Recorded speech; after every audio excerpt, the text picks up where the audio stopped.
ছাত্ৰীসকল আজি আলোচনা কৰিম ক্লাছ 10ৰ গণিতৰ অনুশীলনী 3.6ৰ 1 নম্বৰ প্ৰশ্নৰ 1 নম্বৰ প্ৰশ্ন দিছে ৰৈখিক সমীকৰণৰ জোৰলৈ পৰিৱৰ্তন কৰি তলৰ ৰৈখিক সমীকৰণ জোৰকেইটা সমাধান কৰা ইয়াৰ 1ৰ পৰা 6 লৈকে আলোচনা কৰা হৈছে গতিকে আজি 7ৰ পৰা আলোচনা কৰিম 7 নম্বৰটো দিয়া আছে 10/x + y + 2/x - y = 4 15/x + y - 5/x - y = -2 আৰু 8 নম্বৰ দুটা আজি সমাধান কৰিম সবা এনেকৈ দিয়া আছে 10/x + y আৰু plus 2/x - y = 4 15/x + y - 5/x - y = -2 গতিকে তোমালোকে এটো ধৰি লবা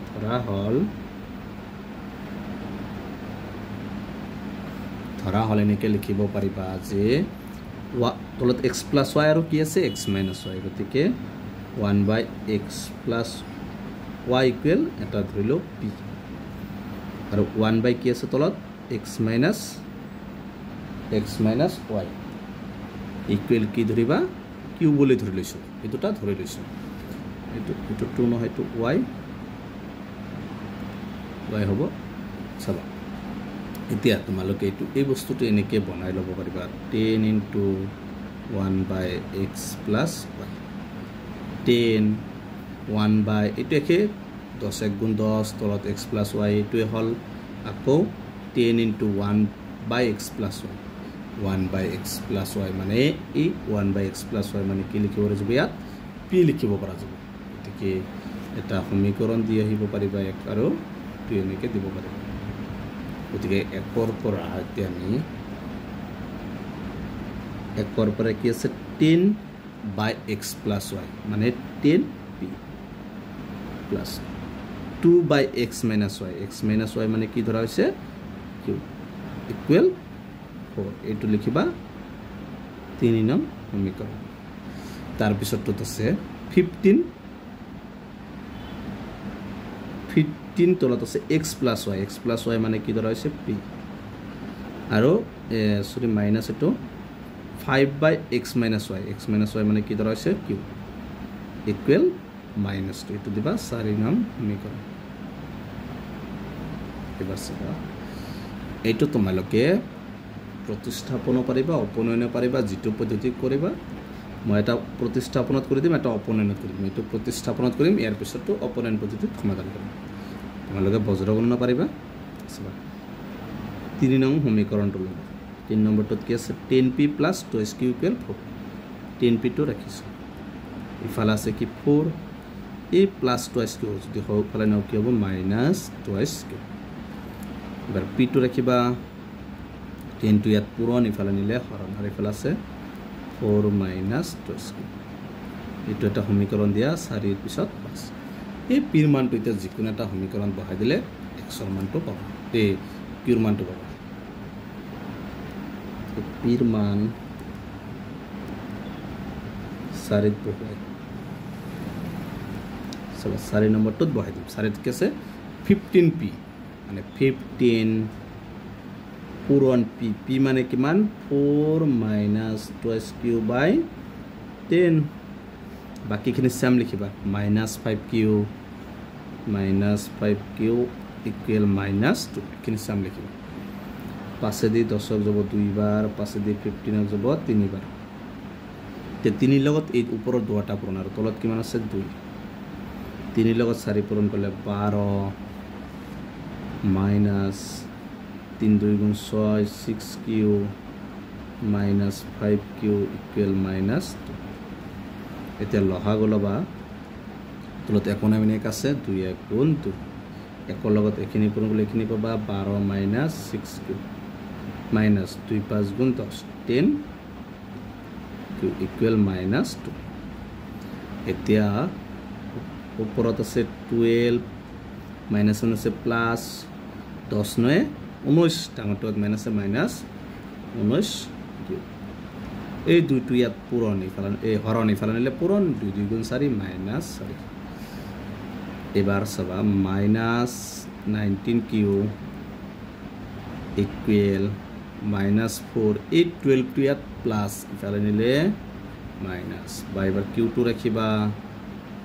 -19 ইয়াত পূৰণ ইফালে নিলে হৰণ -19 প্লাস 12 সারে 16 -16 সরি আছে বা 10 6 কিমান হ'ব 16 হ'ব তো 16 হ'ব এটো 10 আৰু মই 6 বুলি ভাবিছিলো 10 আৰু 6 কিমান হ'ব 16 হ'ব এটো 16 হ'ব এটো 16 এটো 16 -19 ক্যান্সেল 16 দিয়ে 16 কেইবাৰ যাব একবাৰ মানে কিউৰ মানটো কিমান হ'ল 1 এই কিউৰ মানটো তোমালোকে এতিয়া যিকোনো এটাত বহাই দিবা কিউৰ মান পদ বহাই দিবা পাছত বহাই কিউৰ মানটো বহাই দিলে পিৰ মানটো পাবা চলা কিউৰ মান পাছত কি আছে এইটো পাস p equal 4 - 2s cube by 10 এই কিউৰ ঠাইত কি বহাব লাগিব 1 বহাব লাগিব ঠিক আছে p ইকুৱেল তলত আছে 10 4 - 2s কিউব কিউ মানে কিমান 1 10 4 - 2 গুণ 2 4 পৰা 2 গেলে 2 তলত আছে 10 2 2 10 2 একবাৰ 10 পাঁচবাৰ মানে পিৰ মানটো কিমান হল 1/5 এটো হৈছে পিৰ মান আৰু কিউৰ মানটো কিমান আছে 1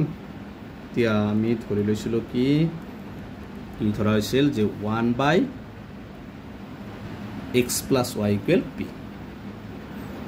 1/x + y = p ধৰা হৈছিল পিৰ মানটো কিমান 1/5 তো বজ্ৰগণন কৰি দিয়া x + y লগত 1 পূৰণ কৰিলে x + y 5 1 গুণ 5 বা ইয়াত পৰা যদি x টো ৰাখি দিও 5 y টো প্লাস ইফালে নিলে মাইনাস এইটো কে নম্বৰ সমীকৰণ হ'ব 6 নম্বৰ সমীকৰণ আৰু এটা কি ধৰা হৈছিল 1/x - y = q q মানে কিমান পাইছো 1 q মানটো 1 বহাই দিবা বজ্ৰগণন কৰি দিবা x - y লগত x পূৰণ কৰিলে x - y 1 গুণ 1 বা এতিয়া চাবা x টো ৰাখিবা y মাইনাস চাবা x ৰ মান আছে x ৰ ঠাইত কি বহাই দিবা x ৰ মান আছে 5 - y গতিকে x ৰ ঠাইত কি বহাই দিবা 5 - y আৰু এটা মাইনাস আছে ইকুৱেল 1 এটো লিখি দিব পাৰিবা 6 ৰ পৰা সেটাত লিখি দিবা 6 ৰ পৰা ইয়াত চাবা x ৰ ঠাইত কি বহাই দিছো 5 - y আৰু -y তো আছে ইকুৱেল 1 এটো 6 ৰ পৰা লিখি দিবা এতিয়া 5 টো ইফালে লৈ যাবা -1 প্লাস -2y প্লাস 1 5 টো কি আছে ইয়াত প্লাস পাৰ নিলে মাইনাস বা -2y ইকুৱেল 5 ৰ পৰা একগুলা 4 ডাঙৰটো -4 মাইনাস ক্যান্সেল এবাৰ y টো ৰাখিবা 2 টো ইয়াত পূৰণ ইফালে নিলে হৰণ 2 দি 4 2 বাৰ y ৰ মানটো কিমান হল 2 তে এই y ৰ মানটো এতিয়া এই 6 ত বহাই দিবা তেকে y ৰ মান 6 ত বহাই দিলে x ৰ মান পাবা কি আছে x ইকুৱেল 5 - y মানে কিমান 2 5 ৰ পৰা 2 গলে 3 গতিকে x ৰ মান হল 3 y ৰ মান 2 এটি হৈছে 7 নম্বৰটোৰ आंसर 8 নম্বৰত দি আছে 1/3x + y + 1/3x - y = 3/4 এটো 1 নম্বৰ বুলি দিম আকৌ দি আছে 1/2 whole 3x + y - 1/2 whole 3x - y = -1/8 এটো 2 নং সমীকৰণ দিব এতিয়া চাবা এটো ধৰি লবা চাবা কটেগিটাত কি আছে 3x + y আছে 3x - y ইয়াতো 3x + y 3x - y গতিকে 1/ এনেকে ধৰি লবা 1/3x - y = p 1 এটো প্লাস বুলি ধৰিবা প্ৰথমটো প্লাস আৰু দ্বিতীয়টো মাইনাস 1/3x - y = কি ধৰিবা q বুলি ধৰি লৈছো কাৰণে 1/3x + y এই 1/3x + y ঠাইত কি লিখিব p আৰু 1/3x - y ঠাইত কি লিখিব যাব q তেকেকৰ পৰা 1 নম্বৰটো আগত লিখি লাও 1 নম্বৰত কি আছে 1/3x + y মানে কি লিখিব p + 1/3x - y মানে কি লিখিব যাব q ইকুৱেল কি দি আছে 3/4 এটো দিবা 3 নং সমীকৰণ এতিয়া 2 ৰ পৰা 2 নম্বৰত কি আছে 1/3x + y 1/3x + y মানে কি লিখিব যাব p আৰু এইবাৰ কিন্তু তলত চাবা আৰু এটা 2 আছে গতিকে তলত কি হ'ব 2 হ'ব মাইনাছ ইয়াতো 1/3x মাইনাছ হয় 1/3x মাইনাছ q আৰু তলত কি আছে 2 ইকুৱেল -1/8 এইটো চাবা এইটো ভাঙি ল'বা লহাগু লৈ ল'বা লহাগু ল'লে কি হ'ব 2 ৰ লগত চাবা এইটো যেহেতু একে সংখ্যা গতিকে সেম এটা লিখিবা আৰু ওপৰত যেনেকুৱা আছে এনেকুৱা p - q ইকুৱেল -1/8 এবাৰ কি কৰিবা p মাইনাছ ওপৰটো ৰাখিবা ওপৰটো সেম লিখিবা ইফালে আছে -1/8 এই দুইটো ইয়াত হৰণ ইফালে নিলে কি হ'ব পূৰণ এতিয়া চাব ওপৰ এইখিনি আৰু কো সেম লিখিবা p - q 2 দিয়ে 8 কেইবাৰ যাব 4 বাৰ তেল ওপৰত হল -1 তলত কিমান আছে 4 এইটো দিবা 4 নং সমীকৰণ এতিয়া তোমালোকে চাবা এই আগৰটো প্ৰতিস্থাপনত কৰিছো এইটো অপনয়ন পদ্ধতিত সমাধান কৰিবা এইটো চাবা 3 আছে p + q = 3/4 ইয়াত আছে p - q দুটা p আছে গতিকে ডাইৰেক্ট কৰিব পাৰিবা কোনো সংখ্যাৰে পূৰণ কৰাৰ প্ৰয়োজন নাই গতিকে ডাইৰেক্ট 3 বিয়োগ 4 3 ৰ প্ৰথমখিনি কি আছে p + q তাৰ পিছত কি দি আছে মাইনাছ দিলে ব্ৰেকেটত দিবা এটো 4 ৰ দ্বিতীয়খিনি p - q ইকুৱেল 3 প্ৰথমত কি আছে 3/4 3/4 মাইনাছ ইয়াত আছে কিমান -1/4 গতিকে যেহেতু সূত্ৰৰ মাইনাছ এটো মাইনাছ আছে তেতিয়া মাইনাছ আছে কি হৈ যাব +1/4 এবাৰ চাবা p + q মাইনাছে প্লাসে মাইনাস মাইনাসে প্লাস ফেলা লহাগু লবা তলত 4 আছে 4 তলত যদি একে সংখ্যা থাকে একে আর উপৰৰ গটা যোগ কৰিবা 3 + 1 কিমান হ'ব 4 এতিয়া চাবা p টু মাইনাস এটো প্লাস ক্যান্সেল q কেইটা আছে দুটা q ইকুৱেল 4 দি 4 কেইবাৰ যাব একবাৰ মানে q ইকুৱেল কিমান টুৱাইস q ইকুৱেল 1 এবাৰ q2 ৰাখিবা এই q লগত 2 পুৰণি ফালে নিলে কি হ'ব হৰণ মানে q ৰ মান কিমান 1/2 এই q ৰ মানটো এতিয়া 3 তে বহাই দাও 3 ত বহাই সবা q ৰ মান 3 ত বহাই 3 কি আছে p + q = 3/4 গতিকে p + q মানে কিমান 1/2 ইকুৱেল কিমান দি আছে 3/4 এবাৰ p টো ৰাখিবা ইফালে আছে 3/4 if ইয়াত +1/2 ইফালে নিলে -1/2 তো লহাগু লবা 2 আৰু 4 লহাগু কিমান 4 4 দি 4 একবাৰ 1 3 × 3 বিয়োগ 2 দি 4 2 বাৰ 2 1 × 2 বা p ইকুৱেল তলত আছে 4 3 পৰা 2 গলে 1 p ৰ মানটো কিমান ওলাইছে 1/4 আৰু q ৰ মানটো কিমান 1/2 গতিকে ইয়াত ধৰি লোৱা হৈছিল এতিয়া ধৰি লোৱা কিলে সমাধান কৰিবা কি ধৰি আছিল 1/3x + y ইকুৱেল কি ধৰা হৈছিল p মানে কিমান 1/4 এনেকে ধৰা হৈছিল চাবা তো সমাধান কৰিবা 3x + y লগত 1 পূৰণ কৰিলে 3x + y 1 4 × 4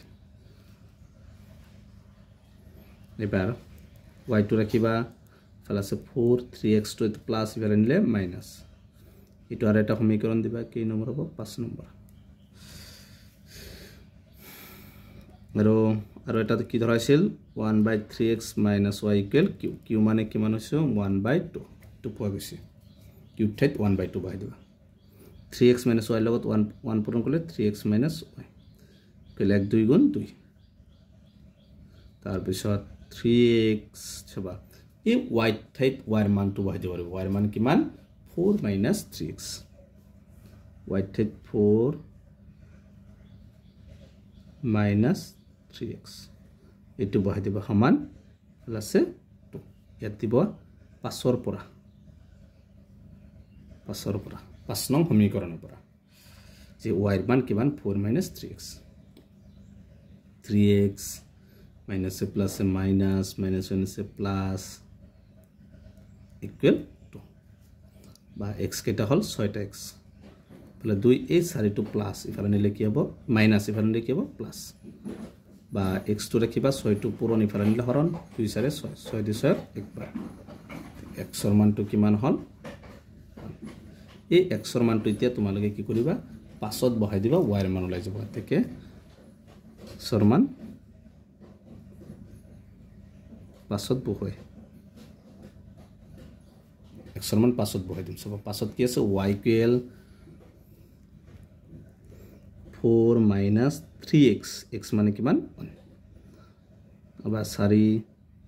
3 গুণ 3 4 পৰা 3 গলে 1 y ৰ মানটো কিমান হ'ল 1 x ৰ মান 1 এইটো হৈছে 8 নম্বৰটোৰ আনসাৰ গতিকে